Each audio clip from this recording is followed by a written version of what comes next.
Stephen Powell, we're at the Libre today. You are the president, the big cheese. I was here in December. There was a lot more people. There's still a hell of a lot here today. There's a lot here today. Is that always like this every meeting? Yes. Near enough always fill this room up all the time. Yeah. Oh, I wouldn't mind betting it probably was about 75 here today at least. More than that. Could have been near 100 perhaps. Yeah. It's very hard to say in this room because I'm looking forward. There's some still behind me as well. So yeah, it could well be right. How long have you been doing this, son? Well, I've been doing this since 1971. 1971. So your dad was the main guy before you? Yeah. What happened? The London Xbox Association was formed in 1971, and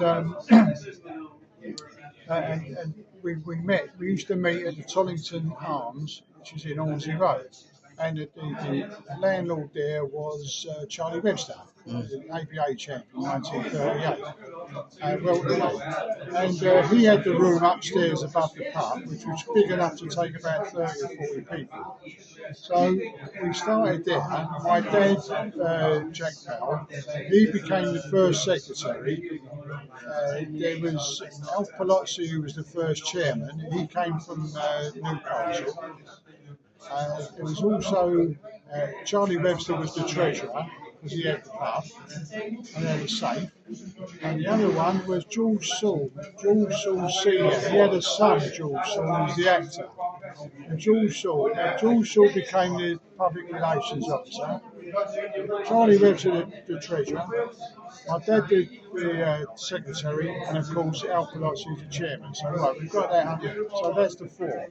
But anyway, after about a year, George Saul packed up, and so I became the public relations officer or press relations officer. I was the youngest one there because I was only 24 in those days, you know. Anyway, we moved on from there. The following year, Johnny Kemp became the chairman, and George Howard became the treasurer. So we had a change, and we had a 10-man committee by then. After a couple of years, they moved across the road to the Michael Sobel Centre in Hornsey Road. There we used to get like maybe 250 people, you know, and nearly all boxes. And we had men there who were boxing before the First World War. Really? Yeah. They boxed through the First World War, and obviously into the 1920s. We had boxes there from the early 30s, the late 30s, 1940s and upwards, and so it went on. And my dad was, as I say, was the secretary.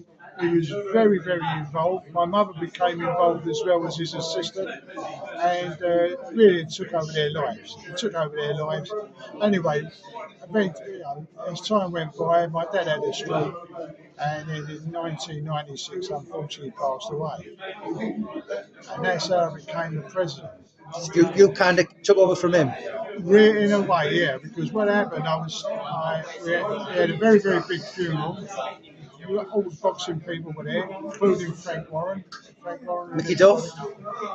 Yeah, all of them. They were all there. Everybody came to my dad's funeral. There was 35 cars and one helicopter. Really? Yeah, Frank Warren had the helicopter. Believe it or not. Anyway, after that, I went back to my dad's grave. Everybody moved away.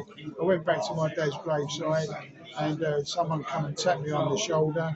It was Ted Kid Lewis's son, Morton Lewis, the film producer, and he came to me. I said, I'm just coming. I'll come with the rest of you. Just saying farewell. And he went, you've got to take over. I can't. And that was 30 years ago? Yeah, so I could never, exactly 30 years ago in February, yeah. I said, I can't take over from my dad, no one can take over from him. I can't imagine who it would be, because he was too active. And he went, well, no, you're the only one in the association there who was in it at the very beginning. So you know how it all runs. You've been in every position on the committee and everything else. You've been running affairs for us, raising money, you've done everything. So he said, you've got to take it over. So there's a lot of things that you do that people don't see for the month. No. So that was in January '96, and then the following month in February, Mickey O'Sullivan put the chain of office around my neck and invested me as the president. So I've been president ever since. And you've seen a lot of people come and go, haven't you? Oh, I've seen them all. I just took a phone call from a young man there, and his dad was Lou Pincus of Mile End. What a good fighter he was, one of the old Jewish fighters from the old days. And of course, obviously, he knew Mickey Duff, Billy Ambrose, but he knew like Harry Miz, all of them. Like Kid Lewis was another one. They all knew one another. The East End was a hotbed of boxing in those days. Why do you think it's disappeared? Well, it's simple in a way. It's simple. The East End was cheap housing. Yeah. Very cheap accommodation. So obviously, when they arrived from abroad, from Eastern Europe and wherever, they used to come up the river in those days, and no tilbury. So they used to come up the river to the iron stairs side of Tower Bridge, and when they got off, they went straight into the East End because there new people there. They all knew one another, and also, as I say, it was very cheap accommodation. So all immigrants, not just the Jewish people, but all immigrants. The Irish came and dug out the docks and stayed behind to work on it. And then the Jews came, and then so forth. So now it's mainly Pakistanis and Bangladeshis. Yeah. You see, because they all come, and the same reason, it's cheap property, and you can get a living there. And that's how it was. But unlike the others, the Jews moved on. Once they got to a certain level, they went out. So whatever they got good at, for instance, Ronnie Scott. You take Ronnie Scott. Ronnie Scott got good at what he did, the jazz and everything else.